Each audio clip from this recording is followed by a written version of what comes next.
तो चैप्टर को नाम है स्थानिक सूचना प्रौद्योगिकी। स्थानिक शब्द स्थान से लिया गया था। स्थानिक का संबंध उन लक्षणों या परिघटनाओं के वितरण से जो भौगोलिक रूप से परिभाषित ऐसे क्षेत्र हैं जिनके भौतिक रूप से माप योग्य आयाम होते हैं। स्थानिक सूचना के संग्रहण, भंडारण, पुनः प्राप्ति, प्रदर्शन, हेरफेर, प्रबंधन तथा विश्लेषण के लिए किया गया प्रौद्योगिकी निवेश स्थानिक सूचना प्रौद्योगिकी कहलाता। इसमें सुदूर संवेदन, भौगोलिक सूचना तंत्र, जियोग्राफिकल इंफॉर्मेशन, भौगोलिक सूचना तंत्र को इंग्लिश में कहते हैं जियोग्राफिकल इंफॉर्मेशन सिस्टम, जीपीएस, वैश्विक स्थिति निर्धारण तंत्र, ग्लोबल पोजिशनिंग सिस्टम, वायव्य फोटोग्राफी आदि को शामिल किया जाता है। सुदूर संवेदन, रिमोट सेंसिंग, सुदूर संवेदी को दूर संवेदी भी कहते हैं, जिसके अर्थ किसी भी ऐसी वस्तु अथवा घटना के बारे में सूचना प्राप्त करना है जिसका सूचना एकत्रित करने वाले यंत्र अथवा व्यक्ति से सीधा संपर्क न हो। कृत्रिम उपग्रह, वायुयान अन्य किसी प्लेटफॉर्म पर रखे किसी संवेदक द्वारा धरातल के प्रतिरूपों में अन्य सूचनाओं को प्राप्त करने और आंकड़े व चित्र तैयार करने, प्राप्त तथ्यों की व्याख्या करने की समस्त प्रक्रियाओं को सुदूर संवेदन में सम्मिलित किया जाता है। लाभ, ये पृथ्वी के बहुत बड़े भाग का विहंगात्मक दृश्य प्रस्तुत करते हैं। धरातल के सभी दृश्यात्मक लक्षण एक साथ अंकित हो जाते हैं। धरातल की गति घटनाओं जैसे बाढ़, यातायात, मौसम की दशाओं की आगे की ओर अध्ययन में बहुत उपयोगी सिद्ध हुए हैं। किसी भी समय विशेष की दशाओं या घटनाओं के स्थायी अभिलेख होते। दूर संवेदन के आधार सभी प्राकृतिक तथा मानवीय पदार्थ ऊर्जा का परावर्तन, अवशोषण तथा विकिरण करते हैं।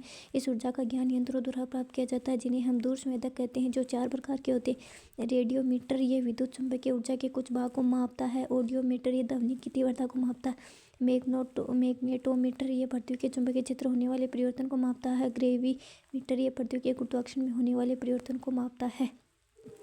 दूर संवेदन के आधार है RAMG, यानी रेडियोमीटर, ऑडियोमीटर, मैग्नेटोमीटर, ग्रेवियोमीटर, विद्युत चुम्बकीय स्पेक्ट्रम प्रदेश, गामा किरणें प्रदेश, जिसका तरंगदैर्ध्य होता है 0.03 नैनोमीटर से अधिक होता है या कम होता है। अक्स किरणें का होता है 0.03 से 30 नैनोमीटर तक। पराबैंगनी किरण इम्पोर्टेंट, पराबैंगनी भी है, दृश्य भी इम्पोर्टेंट। पराबैंगनी किरणें का व्यास 0.03 से 0.4 माइक्रोमीटर और दृश्य विकिरणों का होता है 0.4 से 0.7 माइक्रोमीटर। अवरक्त किरणें प्रदेश 0.7 से 100। लघु तरंगे 0.1 से 100 होती है। रेडियो तरंगे प्रदेश में 100 सेमी से लंबा तरंगदैर्ध्य का प्रदेश होने है, यानी विद्युत चुम्बकीय सिस्टम में पहले गामा आती है, फिर अक्ष आती है, फिर पराबैंगनी आती है, फिर दृश्य आती है, फिर अवरक्त आती है, फिर लघु तरंगे, फिर रेडियो तरंगे आती है। संवेदन प्रणाली मुख्य रूप से 2 संवेदन प्रणालियाँ मानी जाती है। एक सक्रिय अथवा निष्क्रिय प्रणाली। इस प्रणाली में प्राकृतिक ऊर्जा का प्रयोग किया जाता है। इसका प्रमुख उदाहरण कैमरे की सहायता से फोटोग्राफी। एक तो सक्रिय होता है जिसमें निष्क्रिय। इस प्रणाली में प्राकृतिक ऊर्जा यानी सौर ऊर्जा का प्रयोग किया जाता है। इस प्रकार का उदाहरण कैमरे की सहायता से फोटोग्राफी में होता है। सक्रिय प्रणाली, मानव द्वारा उत्पादित ऊर्जा का प्रयोग होता है। इसमें ऊर्जा अपने स्रोत से वस्तु तक जाती है और उसका कुछ भाग परावर्तित होकर के स्रोत पर पहुंच जाता है, जहां इसे सूचकांक द्वारा रिकॉर्ड किया जाता है। सक्रिय प्रणाली का सबसे लोकप्रिय उदाहरण रडार है, जो स्पेक्ट्रम को माइक्रोवेव भाग में कार्य करता है। उदाहरण है उपग्रह से सेंसिंग। वायु फोटोग्राफी, वायु से खींचे गए फोटो को वायु फोटो कहते हैं, जो कि वायुयान या हेलीकॉप्टर में रखे गए कैमरे द्वारा लिए जाते हैं। उपयोग, इसके 2 मुख्य उपयोग होते हैं: स्थलाकृति मानचित्र द्वारा खींचना और उनकी निर्वचन करना। लाभ, हम बड़े क्षेत्रों के विहंगम दृश्य प्रदान करते हैं। इसका उपयोग ऐतिहासिक अभिलेखन में किया जाता है। वायवीय फोटो को लेने में उपयोग में किए जाने वाली फिल्म को संवेदनशीलता या मानवीय आंखों की संवेदनशीलता से अधिक होती है। वायवीय फोटो को हमें फोटोग्राफ के त्रिविमीय युग से धरातलीय दृश्यों को त्रिविमीय स्वरूप प्रदान करने में सहायता करती है। फिर अगला है वायवीय फोटोग्राफी के प्रकार। एक तो कैमरे के अक्ष के अनुसार होती है, एक मापने के अनुसार होती है, एक प्रयोग में होने वाली फिल्म के अनुसार होती है। तो कैमरे के अक्ष के अनुसार ऊर्ध्वाधर क्षैतिज तिर्यक अभिसरित त्रिमापकोणीय है। ऊर्ध्वाधर क्षैतिज तिर्यक अभिसरित त्रिमापकोणीय। मापने के अनुसार वृत्त मापनी, मध्य मापनी, लघु मापनी। प्रयोग होने वाली फिल्म के अनुसार श्याम श्वेता अवरक्त रंगीन है। उपग्रह से दूर संवेदन, रिमोट सेंसिंग बाय सैटेलाइट। अंतरिक्ष में यंत्रों से सुसज्जित उपग्रह छोड़कर के चित्र लिए जाते हैं, जैसे दूर संवेदन में सहायता मिलती है। अंतरिक्ष चित्रण वायुयान चित्रण से कहीं अधिक उपयोगी होता है, क्योंकि इससे अधिक चित्र का चित्रण अधिक सारा अवलोकन, शीघ्र तथा पुनरावृत्ति चित्रण हो सकते हैं। सन 1957 में पहली बार सोवियत संघ द्वारा स्पुतनिक फर्स्ट अंतरिक्ष में छोड़ा गया था, जिसमें पृथ्वी के वायुमंडल के बाहर जाकर भी दूर संवेदन सूत्र प्राप्त होता है। लैंडसैट फर्स्ट एक ऐसा है जिसमें पहली बार संपूर्ण विश्व का चित्र किया गया था। लैंडसैट फर्स्ट को संयुक्त राज्य अमेरिका द्वारा जुलाई 1972 में अंतरिक्ष में छोड़ा गया था। इसे अर्थ रिसोर्स टेक्नोलॉजी सैटेलाइट कहते हैं, या RTS फर्स्ट भी कहते हैं। दूर संवेदन के प्लेटफॉर्म। दूर संवेदन में प्लेटफॉर्म शब्द का प्रयोग ऐसे स्थिर या गतिमान आधार उपकरण या वाहन के लिए किया जाता है जिस पर कैमरा या संवेदन को रख कर प्रयोग किया जाता है। दूरदर्शन संवेदन के प्लेटफॉर्म एक तो होता है भू आधारित, एक होते हैं वायुमंडल आधारित, एक होते हैं अंतरिक्ष आधारित। तो भू आधारित में आता है कैमरे के त्रिपाद स्टैंड और रेडार स्टैंड आते हैं। दूर संवेदन के प्लेटफॉर्म में वायुमंडल आधारित होता गुब्बारे और वायुयान। गुब्बारा में आता स्वतंत्र डोरी से बंधे शक्ति चालित और वायुयान में हेलीकॉप्टर और ड्रोन आते हैं। अंतरिक्ष में आते हैं रॉकेट, कृत्रिम उपग्रह, भूतल्यकारी या सूर्य तुल्यकारी आता उपग्रह।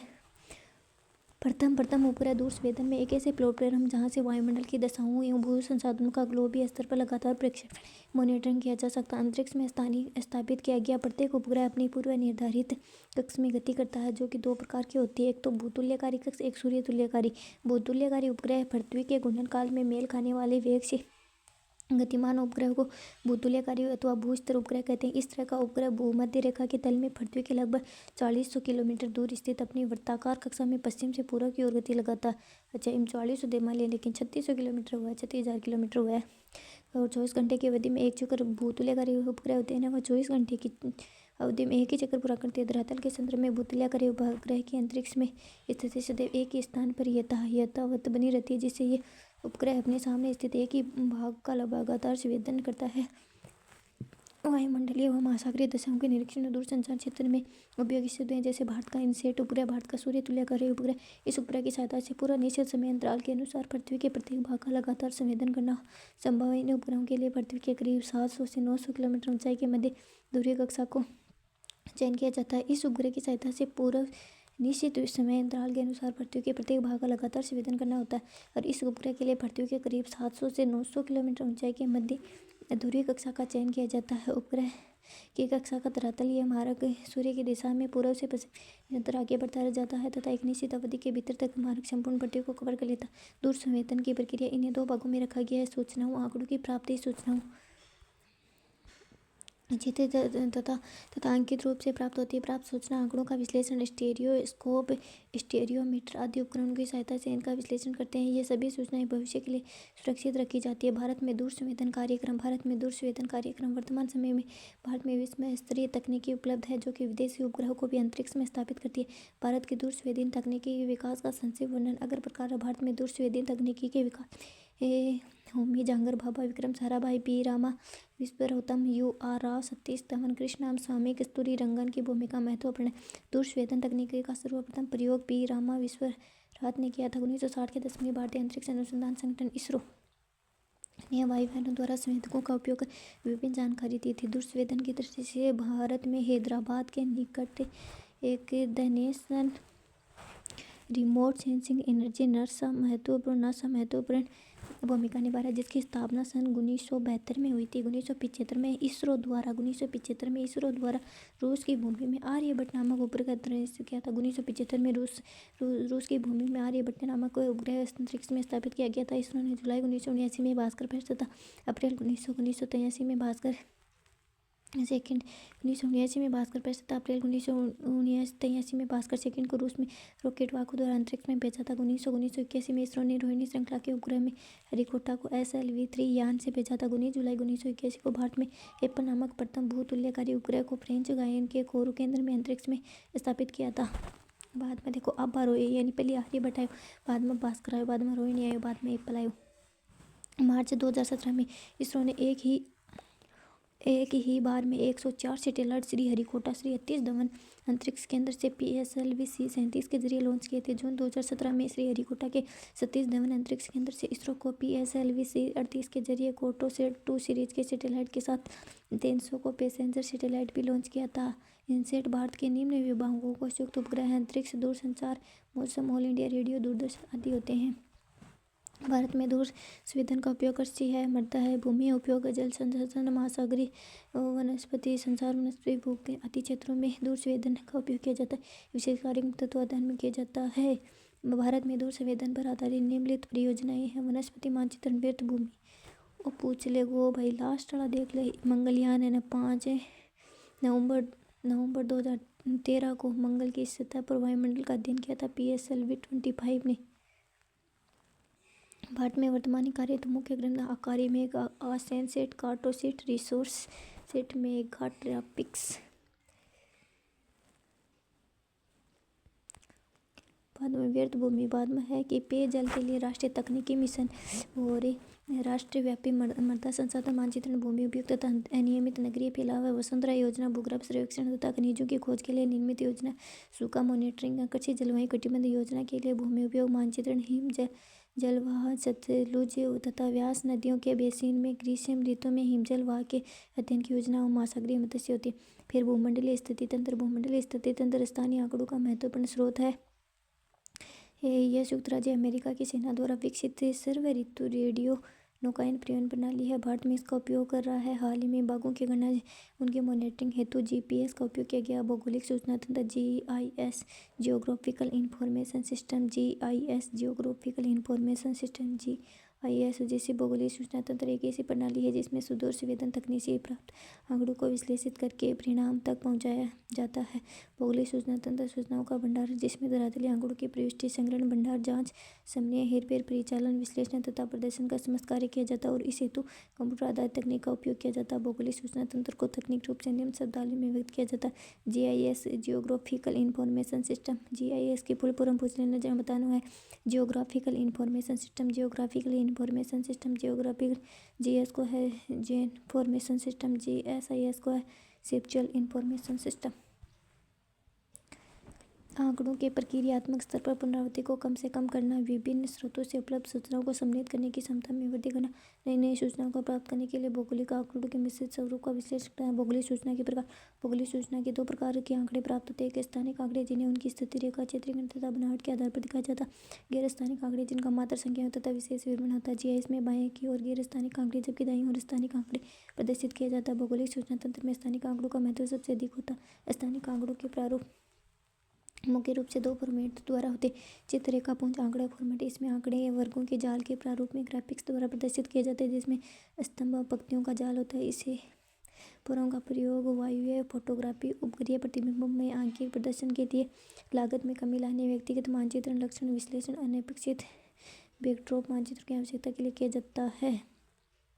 स्थानिक को चित्रपुंज जैसे और चित्र को रास्टर कहा जाता है। इसके गुण देख लो। प्रत्येक सेल भूमि उपयोग तथा मृदा के प्रकार जैसे लक्षण को प्रदर्शित करने में सहायक होता है।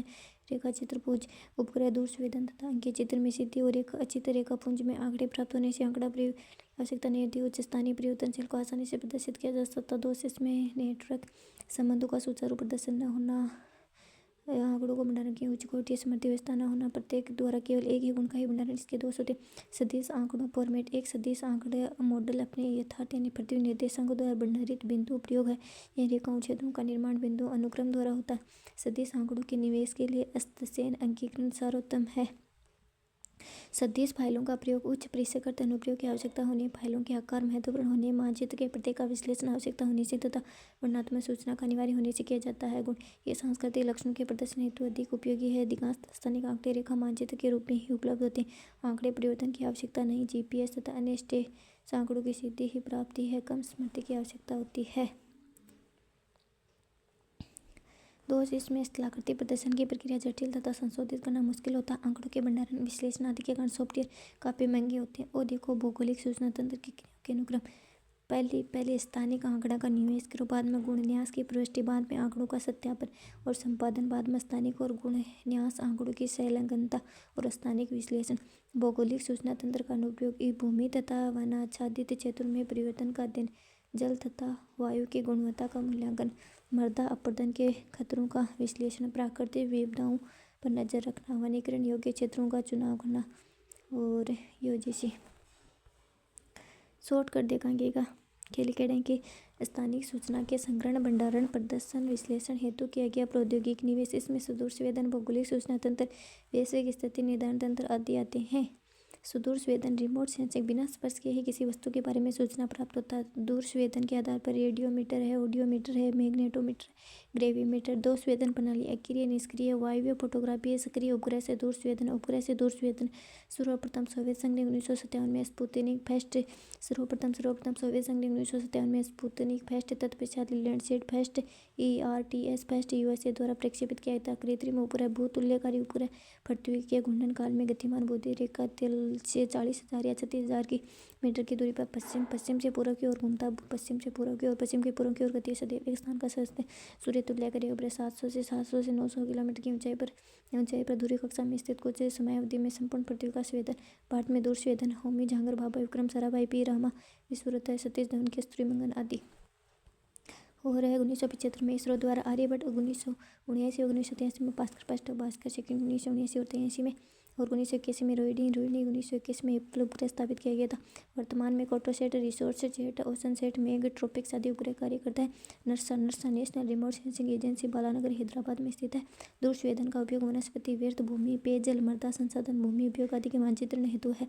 भौगोलिक सूचना तंत्र जीआईएस दूर संवेदन से प्राप्त आंकड़ों का विश्लेषण कर परिणाम तक पहुंचने वाली प्रणाली है।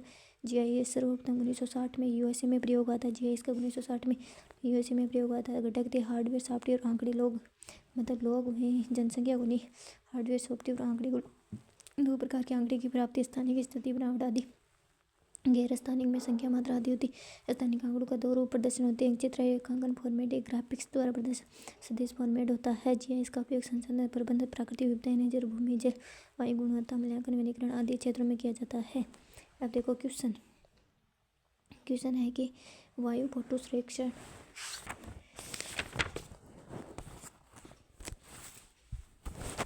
वायु फोटो सर्वेक्षण में सम्मिलित प्रत्येक फोटो के जितने अनुपातिक क्षेत्र को पार्श्विक पुनरावृत्ति की जाती है लगभग होता है 1/3 से कम होता है। में से कौन सा एक भूतुल्यकारी उपग्रह है? तो लैंडसैट, IRS, स्पॉट या इनसैट। तो भूतुल्यकारी है इनसैट। अगला क्वेश्चन है आजकल दूर संवेदीकारियों के किसी संवेदक के कृत्रिम उपग्रह वायुयान अथवा किसी अन्य प्लेटफॉर्म में रखकर प्रयोग में लेते हैं। दूर संवेदीकारियों में निम्न संवेदकों में कौन सा सम्मिलित नहीं है? तो वायु कैमरा भी है, बहुस्फटिक क्रमवीक्षक भी है, तापीय अवरक्त भी है, थियोडोलाइट सैटेलाइटों को नहीं। अगला क्वेश्चन है दूर संवेदन का तात्पर्य उन विधियों से है जिनमें किसी लक्ष्य पहचाने तथा उसके लक्षणों को मापने के लिए विद्युत चुंबक ऊर्जा जैसे प्रकाश, ऊष्मा, रेडियो तरंगों के प्रयोग में लाते हैं। परिभाषा किसने दी थी? तो ये परिभाषा दी थी फ्लोइड एम स्कोविंस ने। पृथ्वी के घूर्णनकाल से मेल खाने वाले वेग से गतिमान उपग्रह को क्या कहते हैं? भूस्तर उपग्रह कहते हैं। दूर संवेद के एक ऐसे प्लेटफॉर्म जहाँ में वायुमंडलीय दशाएं एवं भू संसाधन का ग्लोबल स्तर पर लगातार परीक्षण एवं मॉनिटरिंग किया जाता है, तो इसे कृत्रिम उपग्रह कहते हैं। अगला क्वेश्चन है निम्न में से कौन सा अवयव विद्युत चुंबकीय विकिरण पर आधारित दूरस्थ संवेदन से संबंधित नहीं है? तो ऊर्जा का स्रोत संवेदक पृथ्वी स्तर से साथ ऊर्जा की अंतःक्रिया इलेक्ट्रिकल युक्तियाँ नहीं है। कंप्यूटर पर आधारित वह प्रणाली जो पृथ्वी की सतह का निर्माण करने वाले लक्षणों से संबंधित सूचनाओं का लेखन, संग्रहण और विश्लेषण करती है क्या कहलाती है? भौगोलिक सूचना प्रणाली। भौगोलिक सूचना प्रणाली में भौगोलिक लक्षणों को दिखाने हेतु किसका उपयोग किया जाता है? तो बिंदु, बहुभुज और रेखाओं सभी का प्रयोग किया जाता है। अगला क्वेश्चन है भौगोलिक सूचना प्रणाली का विकास 1960 से 70 के दशक में सर्वप्रथम कहाँ हुआ था? संयुक्त राज्य अमेरिका में हुआ था। भौगोलिक सूचना प्रणाली का विकास 1960-70 में कहाँ हुआ था? संयुक्त राज्य अमेरिका में हुआ था। अगला क्वेश्चन है कि दूरस्थ संवेदन नामक शब्दावली का प्रयोग सर्वप्रथम हुआ था 1960 में हुआ था। अगला क्वेश्चन है कि दूरस्थ संवेदन का कौन सा प्रकार प्लेटफॉर्म आधारित है? विमान वाहित दूरस्थ संवेदन। अगला है भारतीय फोटो निर्वचन संस्थान स्थित है, तो देहरादून में है। भारतीय फोटो निर्वचन स्थान देहरादून में स्थित है। भारतीय संरक्षण विभाग के संरक्षण में भारतीय फोटो निर्वचन संस्थान की स्थापना किस देश की सहायता से हुई थी? नीदरलैंड की। भौगोलिक सूचना प्रणाली किस प्रकार की सूचना के समुच्चय से युक्त होती है? तो भौगोलिक सूचना प्रणाली डेटाबेस, आंकड़ाधार। भौगोलिक सूचना प्रणाली की सूचनाओं में प्रत्येक समुच्चय को क्या कहते हैं? तो लेयर कहते हैं। निर्देशन जो कि इलेक्ट्रोमैग्नेटिक स्पेक्ट्रम के अंतर रिकॉर्ड करने हेतु दूर संवेदी सूचकांक की सुविधा से संबंधित होता है, उसे कहते हैं स्पेक्ट्रल रिजोल्यूशन। अगला क्वेश्चन है जीआईएस में वेक्टर डेटा मॉडल्स में निम्न में से कौन सा कथन सही है? केवल बी सही है। एक सुशब्द डेटा संरचना जिसकी उच्च मानचित्र निर्गम गुणवत्ता है। अगला क्वेश्चन है द्विविमीय आरेखों को जाना जाता है आकार में, आयतन में, अनुपात में, क्षेत्र में। तो द्विविमीय में तो क्षेत्र में हुए और आयतन जांचना। त्रिविमीय आरेख जिसे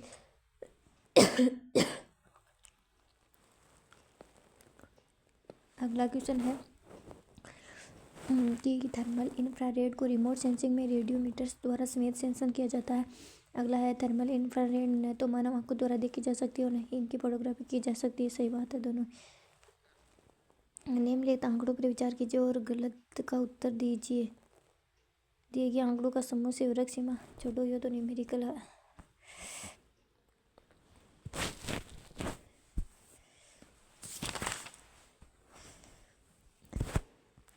अगला क्वेश्चन है संपूर्ण आंकड़ा तो भी हुई ही।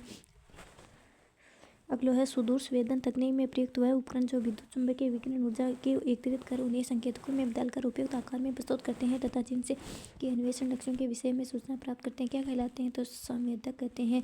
संकेताक्षर GIS किसके लिए प्रयुक्त किया जाता है। तो इनमें से किसी के लिए नहीं होता। व्यापक रूप से प्रयुक्त सक्रिय रिमोट सेंसिंग तंत्र में तीनों ही आते हैं। रडार है, लिडार है, सोनार है। एक रिमोट सेंसिंग डिवाइस की संवेदनशीलता जो इसके सिग्नल सामर्थ्य को धरातल से परावर्तित या उत्सर्जित विकिरण प्रवाह के अनुसार विभेदित करता परिभाषित है रेडियोमेट्री विभेदन के रूप में। यदि किसी इमेज को रेडियोमेट्री विभेदन 6 बिट है तो इसका दूसर मान या ग्रे वैल्यू कितना होगा। तो 64 होगा। अगला क्वेश्चन है भूभागीय लक्षणों का सुदूर संवेदन अधिकांशतः किस पर आधारित है। तो भूभागीय लक्षण की उत्सर्जकता गुण द्रव्य दृश्य प्रकाश का तरंगदैर्ध्य कितना होता है 0.4 से 0.7 माइक्रो होता है। निम्न में से कौन सा GIS एक सॉफ्टवेयर नहीं है। RCView, ऑटोकाड, एलविस या एपिक फोजन। इसमें वो नहीं ऑटोकाड।